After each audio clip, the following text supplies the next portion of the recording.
The most important things that I've got dragged into is a tiny organization called Augustine College.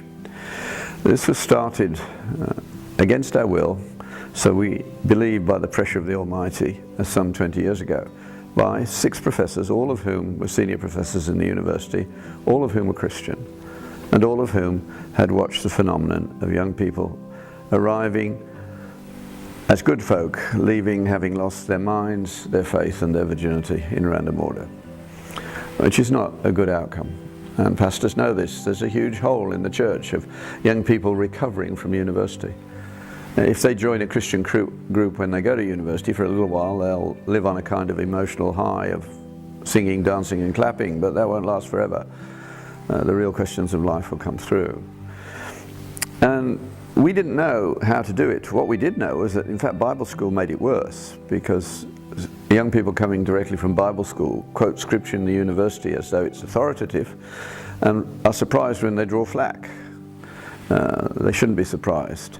The only way you can quote scripture, and you can quote scripture in the university safely, is to paraphrase it and not tell them where it comes from. Then they have to take it at face value, and its wisdom overwhelms them. And that's the way to do it. But we started reading, and we read everything we could find on the nature of education, from the Greeks to Alistair MacIntyre in the 20th century, and it wasn't long before we knew what was needed. Most Christians do not know who they are in any historical sense, and yet Christianity is the only truly historical religion in the world. If it could be shown that Jesus did not live, there would be no Christianity, and if he did not rise again, there would be no Christianity. No other religion is so dependent on history in that way. The Jews come close. Now, so we also realized, of course, that particularly evangelical Christians tend to behave as though nothing happened between the end of the Acts of the Apostles and the 16th, 17th centuries. That is, to say the least, a little hard to defend. So we decided that we needed to teach the history of ideas from the premise that you can only understand yourself as a person living in the Western world as the product of 3 cultures: the Greeks, the Hebrews and the Christians. No other culture has made a major contribution. Secularism is totally parasitic on Christianity. It's a Christian heresy in many ways.